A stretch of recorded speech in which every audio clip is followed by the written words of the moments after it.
Hello, everyone. My name's Duncan White. I'm the managing editor of the International Fire and Safety Journal, and we're here today on this IFSJ Leaders in Fire and Safety podcast. And I'm delighted to be joined by Brad Davis from Siderise. Brad, hello. Hi, Duncan. How are you today? I am very well, excited to learn more about the work you guys are doing on the American side of the pond and to share that experience with our listeners. So, Brad, before we kick off into too much detail, tell us about yourself and a little bit of an overview on Siderise. Absolutely. So I'm the head of commercial for Siderise US. I joined about a year and a half ago. As we'll discuss, Siderise is a new entity into the US market. I was hired to help build the organization basically from the ground up. I've been in the facade industry, a related industry to what we do, for about 30 years now. And I've covered facade companies coast to coast, east to west, including all of North America, down in Mexico, Canada, and I've had a lot of experience internationally. So what that brought to the table for Siderise is I have a lot of existing contacts in the facade business.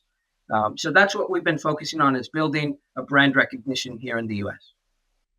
It sounds like with your experience that Siderise are lucky to get you and have you on board. That's you've certainly covered some ground in that period of time. So you're best placed there to lead that expansion. Siderise is a very innovative company, a company that prides itself on that innovation and the improvement in everything you do. How can you capture that for the listener and in day-to-day activities? Yeah, so our core business is regarding passive fire protection for building envelopes.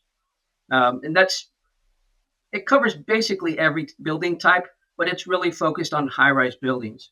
And when you look at the history of high-rise construction, high-rise buildings, that about 150 years ago is when that really took off. And then different typologies really came about in the 1950s and 1960s. But when you look at certain aspects of design, specifically fire safety, it wasn't until about the late 1980s or 1990s that they really started to look at fire protection and having standards, ways that you can test products and develop safety for buildings around the building perimeter. Siderise, being a 50-year-old plus company based in the UK, started out in acoustics. But as that technology for fire safety became more prevalent and more known, it was clear that there needed to be some innovations in that space. So Siderise engineers, some of the pioneers of our company, came up with some very, very innovative ways to enhance fire safety. But we didn't just come up with a solution and say, okay, that's it, and keep running with that.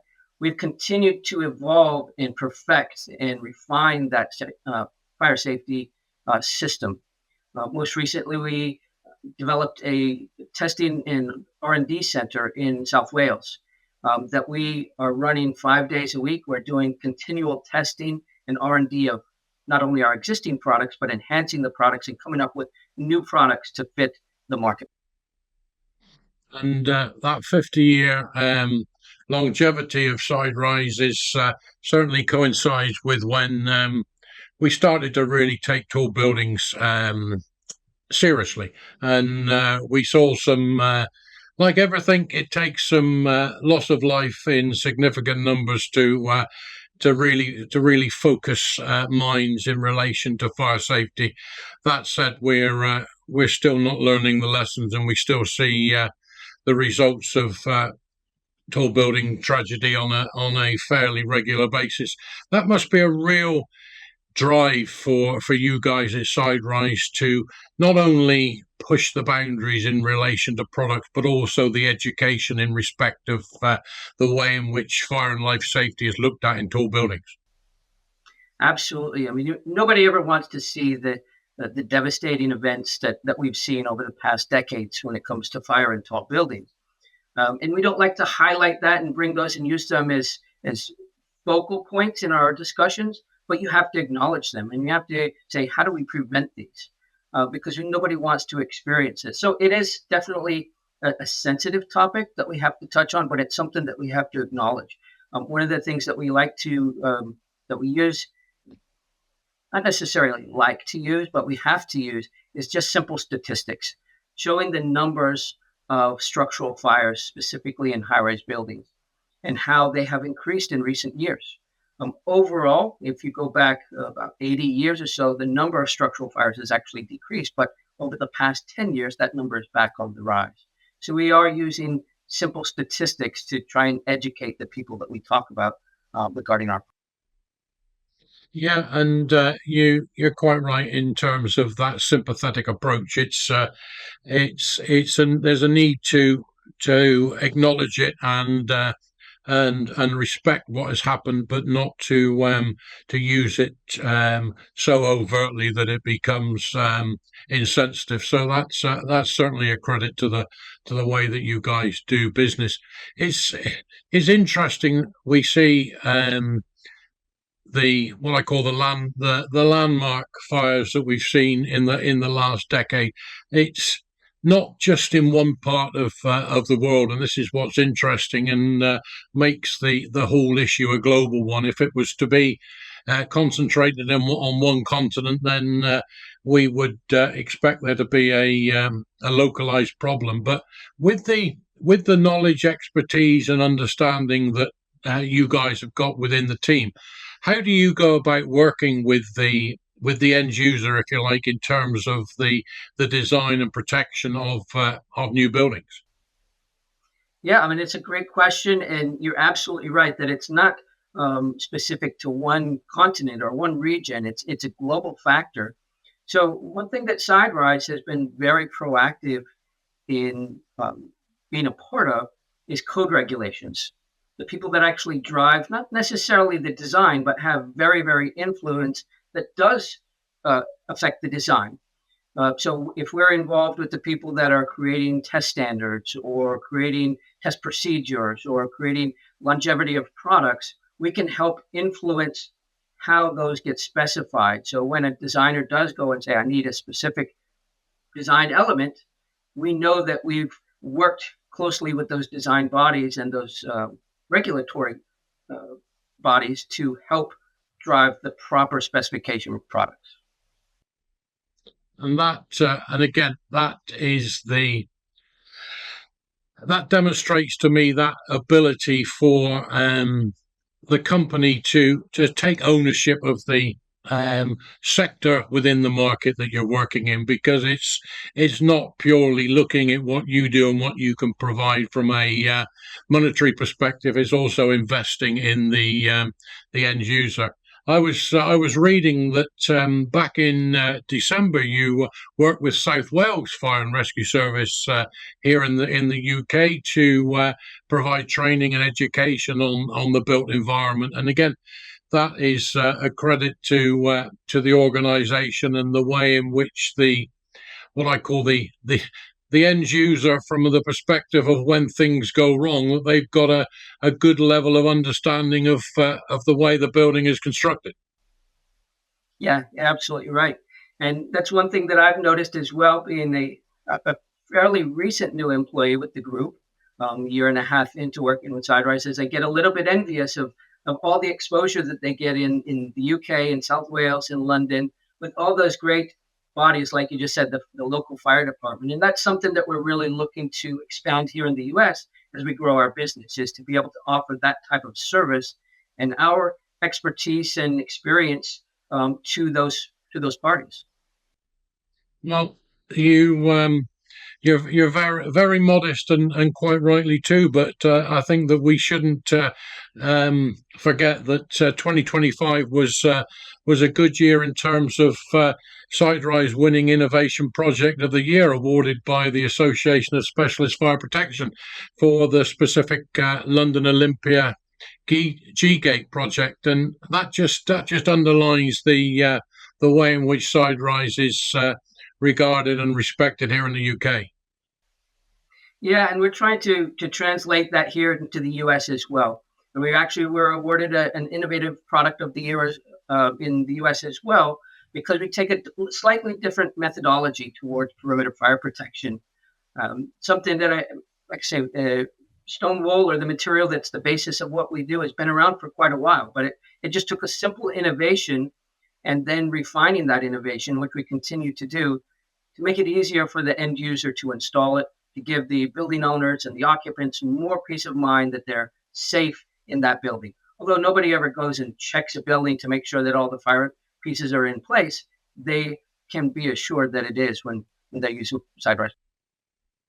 Very much so, and providing that understanding to the fire crews who will, as you know, go in and out of these buildings on regular occasions, be that for an automatic fire alarm or just a community safety visit. By them having an understanding of your products, the way that they work and interact, it gives them the opportunity to see if there has been any non-compliance, where there's been additional building work gone on that has affected that passive fire protection, which is hugely important. Yeah, actually a really exciting development that we're here in the U.S. We have a lot of different municipalities, and we need to get certain approvals from different municipalities. And we're in the process right now of getting an approval from one of the major municipalities here in the U.S. And that includes some discussion with their fire department. And we've already got feedback that they're very interested in the application of our product and eager to learn how it can help prevent spread of fire in buildings. So that's actually very exciting to know that the people that are actually on the other side of the unfortunate part of firefighting are very interested in seeing how our product can help reduce their amount of work. And quite rightly, when you look at the stakeholders within the what I call the life of a building, that whole, from design through construction through occupation right the way to demolition, there's a need for everybody to make sure it's being done properly, because if your products aren't installed properly, then the likelihood of the fire department going in there and having to deal with an incident is much higher. And obviously the last thing a firefighter wants to do is to be seeing any harm or unnecessary destruction to both life and building. So the more they know, the more they understand, then the more then they can ensure that the building is fit for purpose and for life safety. Absolutely. I think the ease and the proper installation that you just mentioned, that's one of the innovations that Siderise came up with many years ago, is that it makes it much more difficult for somebody to install our product incorrectly, just because it's labeled right literally on the product, that you can see without doing any destructive testing if it is actually installed in the manner that it's supposed to be. So it's a quick visual check that everybody can say this is installed correctly.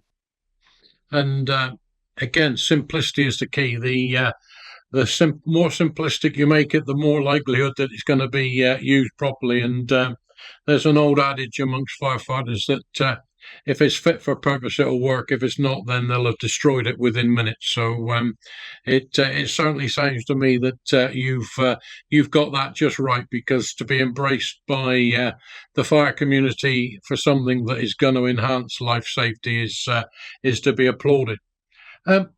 Brad, tell us a little bit more about the facility in South Wales and how you in the US are looking to replicate or build on the success of that facility over in America. Yeah, so this is something that we had custom built, tailor made to our own specifications, right on our own campus in South Wales in Maesteg. Our head of technical and testing designed it to be fit for purpose for exactly what we need to. It wasn't a generic furnace that we could just go and use for convenience. It was something that was specified to be exactly how we want to be able to use it. We control every aspect of the heat rate, the flow of fuel that goes into that. So we can define and specify how we're testing a variety of different products. And we can test large-scale products, and we can test in accordance with virtually every standard used across the world. There might be some new standards that we're not familiar with, that it might not be configured to, but I was very impressed in understanding that obviously they've been meeting the EN and the BS standards for many years, but now they're also incorporating the American standards, the ASTM, the UL. So we can test everything in accordance to those standards. And so for me, the exciting portion and the reason that I'm really looking forward to getting more into utilizing that facility is when you're in high-rise construction, any single building might have hundreds of different configurations that may require some type of test. Now, it's impossible to go and test every single configuration, but having our own in-house facility where we can tailor make every test, we can test on a continual basis. And that's what we're doing is if you were to make a visit to our facility in Maesteg, South Wales, you would see our test engineers. If they're not running a test at the furnace at that moment, they're preparing to run a test in the very near future. That furnace is running, I think, at least once a day. There's a cycle. It has to heat up, cool down. So you can't do, multiple tests every day. And I will be honest, I'm not the expert on the testing process, but it is very, very exciting to see what's going on there and how we're continuously using that investment to learn more about the products that we offer now, to enhance those products, and to create new products for the future. It's reassuring to hear that it was designed in-house by your own team. You've got something there that's fit for purpose, that the team within that facility are working with, knowing that it meets their needs in totality. And it's reassuring because very often scientists and engineers are expected to work with something that has been a stock shelf item from another industry. But to hear what you guys are doing is great, and having that ability to control the testings to suit what is a priority and not having to wait in a queue using somebody else's labs and facilities shows the reason why Siderise is striving ahead of everybody else, because you're controlling the way in which you guys work. So is there a time scale for the building of that sort of facility in the US, and have you got a location yet? So we don't have a firm time scale for that.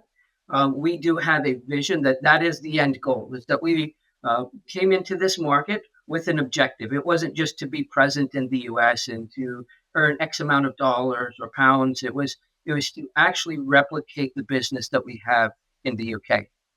And in a certain amount of time, we're taking certain steps to do that. So first, we're obviously building our brand recognition here, getting out there in front of specifiers, getting in front of end users, installers, and showing them the benefits of our products. And then once we start to build up more presence, more recognition of our product, then we want to start with a minimal manufacturing facility, just a first step, phase one. And then the eventual goal is that we want to have a full-scale production facility here in the US that we're producing every product that we're selling in the US, not importing from anywhere around the world. And then, of course, the final step after that would be to implement our own testing and R&D center. So location has not been determined yet. That's still a process that I'm working on, along with some others in our organization. First, we've identified where our key market is, and that's in the Northeast U.S. I sit in Connecticut myself, so I'm about 2.5 hours outside of New York City, about 2 hours outside of Boston, and easily accessible to markets such as Philadelphia and D.C. So this is our focus region where we're really getting the most traction at the moment, but we really have ambition to service all of North America, not just the U.S. We want to expand it to Canada. We want to go down into Mexico and beyond. But we're being realistic about this. We're focusing just on the Northeast right now, thinking about logistics and all of that. So we are probably going to land somewhere in the East Coast where we have our operation, because that's the majority of where we have business opportunities. But that's also another exciting point for me, is as we continue to grow the organization, is to test out and vet out some different locations that might be good for settling down and having a US-based headquarters in such a location. And I see that you recently made an announcement about the appointment of head of technical. Peter Schmidt's come on board. That must be exciting for you guys. It is. It was one of the first things that we identified in creating the strategy is that, with my background in commercial sales and dealing with people on the commercial side, we really needed somebody locally to support us on the technical side. We've always had great support coming from our other regions, whether that's our headquarters in South Wales or even our colleagues in the Middle East, who have traditionally given us great support because they actually function with a lot of the same standards that we use here in the US. The ASTM testing, the UL testing, all of those things are applicable in the Middle East as well. So we've had great support from the Middle East, but we really wanted to have somebody local within our own time zone. So for me, I have full access to Peter throughout the day because we're in the same time zone. He comes with a great experience within the fire protection industry, 10 plus years. And we really thought that he had not only the experience, but he also had the demeanor, the personality, and met the Siderise culture. So we're really excited to have him on board. And he's been doing a great job implementing a good technical strategy and testing strategy, how we can move forward in the U.S. market. Fantastic. It must be nice in your position, Brad, to know that when Peter goes to bed, then the UK may be still waking up, and the Middle East will be awake. So there's always somebody that you can call that is likely to be awake when Peter's asleep. So I think you've got it the best of all worlds. It actually is, and that's something that our CEO Adam stresses quite frequently internally, is that even though wherever you sit in the world, within the Siderise world, there's always somebody in our group that's working because we're active globally, from Australia to New York. So you're never going to find yourself having to talk to yourself at night. You've always there's always somebody you can call up for a chat. It is, yeah, that's exactly right. The one thing about being in the U.S. and having the time gap between our colleagues in the U.K. or even in the Middle East, it actually makes my day work very efficiently, very early in the morning when I log on at 7 a.m. or whatever time it is.